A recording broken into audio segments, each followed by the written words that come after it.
afternoon, YouTube. Welcome back to Horsepower Obsessed. Today we have some mods planned for the Colorado on this beautiful January day.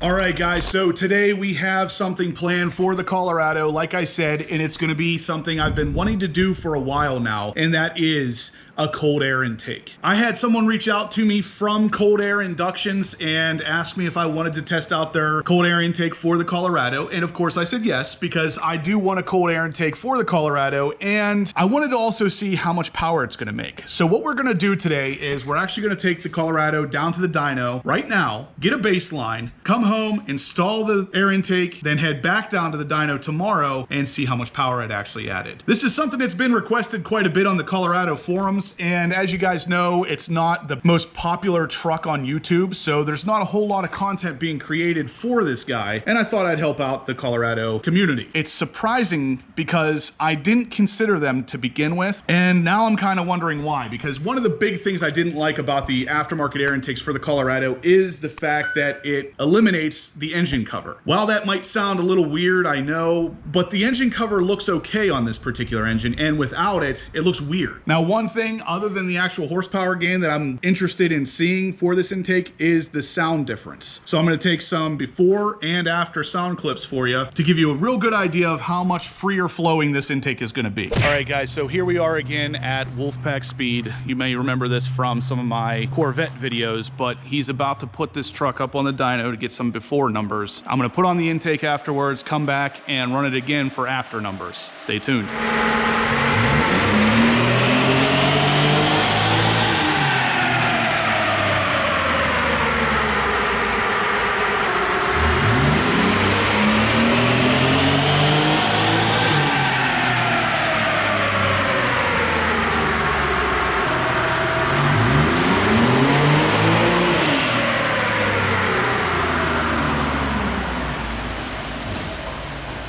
All right, so here is the results. So we have 3 different pulls, all putting down just about the same horsepower, and then the torque is right around the same. Since I'm not tuning the truck, we can't lock it into any kind of gear. So whenever he makes a run in 6th gear, which is the closest to 1-to-1, he has to kind of cut the power off before it shifts into 7th gear. So as you can see here at the end, it kind of dips and then starts to come back up. That's why. It will automatically shift on its own whenever it hits the rev limiter. So these were the numbers we were able to get. This is going to be the base run. I'm going to go home, put in the cold air intake, and come back tomorrow, run it again, and see what kind of numbers we can get. 5 minutes later. Here is what the intake consists of. So we have just a tube here to connect the actual new box to the stock intake tube on the Colorado, and then the air box. Now inside there is also the air filter, but that's it. There is no actual air tube, so this is the whole install right here. We also get the obligatory sticker for any kind of garage needs, and of course the instructions. And as you can see here, this is what is included with the air intake. Right here, like I said, that's the piece that connects to the stock intake tube. Then you have your box with the removable lid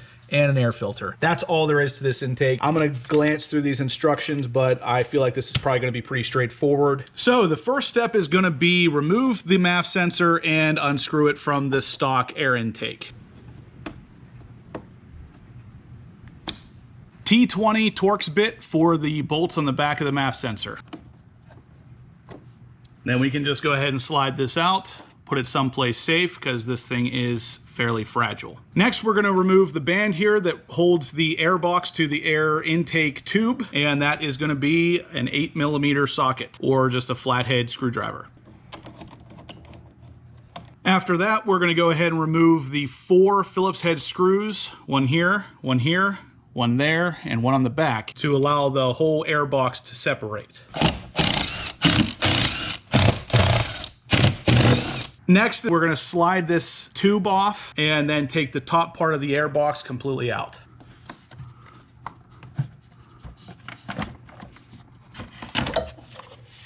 Now we can just go ahead and grab the stock air filter, and then the next step is going to be to remove the bottom part of the air box. There's not a lot to this air box. It's basically just a piece of plastic at this point, but there are 2 bolts down here at the bottom that we're going to go ahead and remove to get that entire box out so we can put the new one in. and they are 10mm nuts.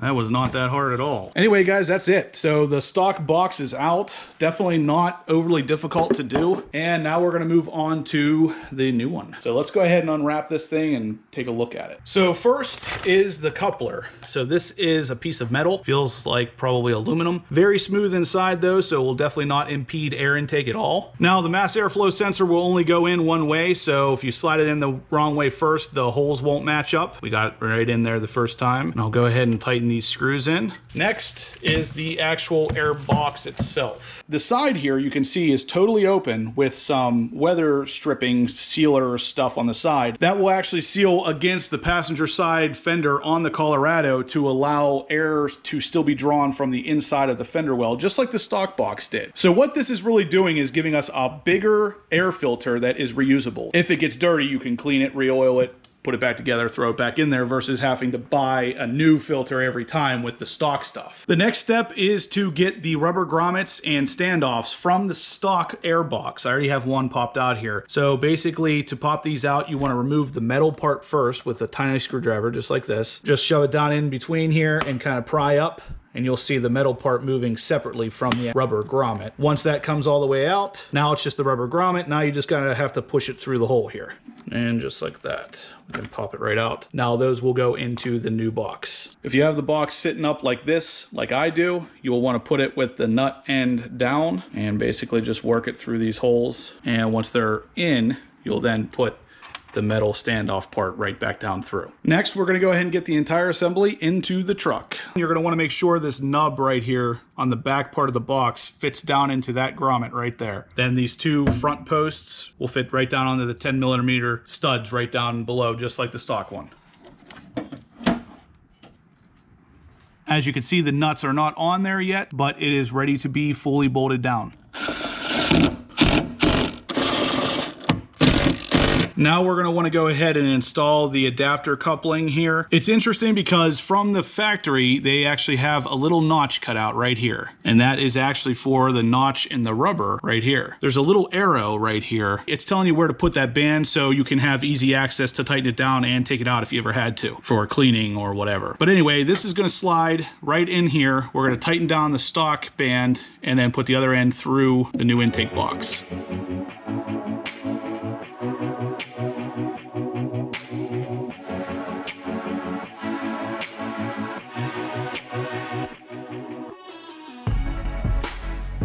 Okay, and as you saw there, it was a little difficult to get on, so I employed the use of my friend WD-40 here. A pin drop of fluid right up here and just rub it around a little bit, allowed this to slide on to the aluminum piece much easier. We're gonna go ahead and put the filter in. Like I said, you want this band clamp to match up with the little arrow on the adapter metal piece right here.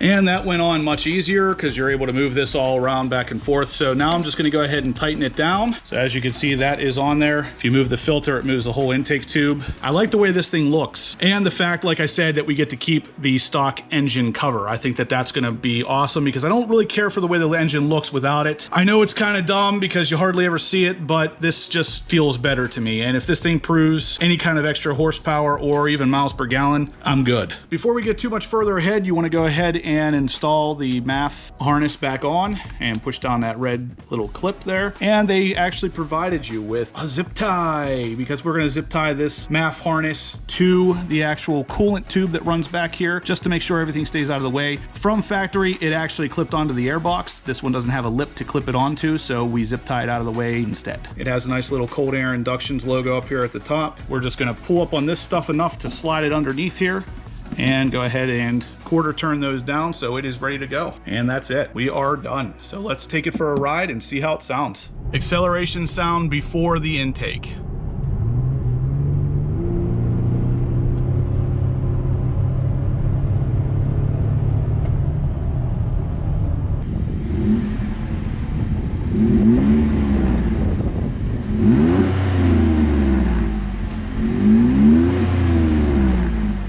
After the air intake acceleration.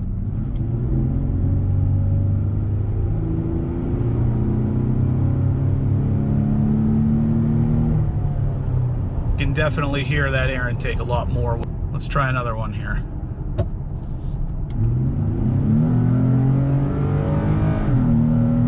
Yeah. I can definitely hear a lot more intake noise.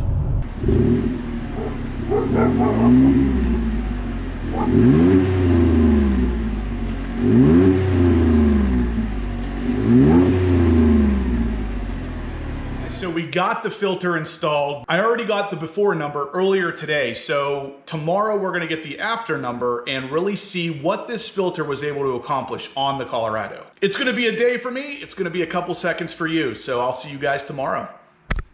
All right, guys, so here we are again. Day number 2 over at Wolfpack Speed. He is putting the truck up on the dyno now. We're gonna test it out, see if that intake makes any more power, and get some numbers for you. So let's get right to it. He's about to run it now.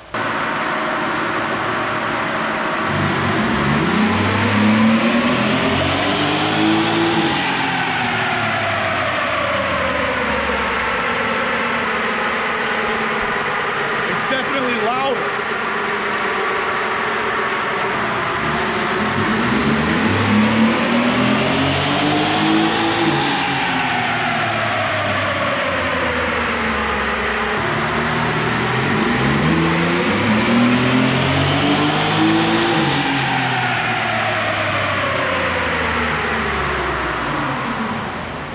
All right, let's see what you made. The final numbers for the intake. As you can see, 251 horsepower was the max with the intake, 230 torque with the intake. Now, these numbers are up from yesterday's base numbers, but they're not massively different. This is pretty much what I expected out of a cold air intake. It's not gonna make a huge amount of power without a tune, but it does give us some additional power, which is awesome. Now, if we take a look at the numbers from yesterday, as you can see here, the base was 249 horsepower and 228 torque. That jumps up to 251 horsepower and 230 torque. All right, guys, and that's gonna do it for today's video. So what we ended up finding out here today is that basically the intake for the truck gives us a couple extra ponies. Nothing fantastically major, but at the same time, I think that intake would do a lot better with a tune, just like with pretty much any intake. The tune is really gonna be what wakes up the car and allows the car to fully utilize all of the extra power that the intake could possibly provide. Now, with this one from Cold Air Inductions, I just wanna give a huge thank you to Weston. He was nice enough to send it to me and also pay for the dyno runs. And in this particular situation, I'm excited to have the intake because it really does change the sound of the car. I mean, it's unbelievable how much more engine sound you get out of the truck now. And not just that, it adds a little bit extra power. It's probably gonna add a little bit extra miles per gallon, which is great, always welcome. And it's gonna give me the convenience factor of being able to just clean the air filter versus having to throw it away and buy a new one like I would have to do if it was still stock. So overall, I would definitely recommend Cold Air Inductions. The intake install, as you guys could see, was extremely easy, but at the end of the day, I give Cold Air Inductions a big thumbs up. That's gonna do it for today's video. So if you liked what you saw, give me a big thumbs up. If you have any questions about the content you saw here, shoot them in the comment section down below or send me an email, horse.power.obsessed@gmail.com, and I'll be happy to answer anything you might have for me. If you guys haven't subscribed to the channel yet, please do. I'm gonna have loads of Colorado content coming for you real soon here since it's getting to be winter time in Pennsylvania.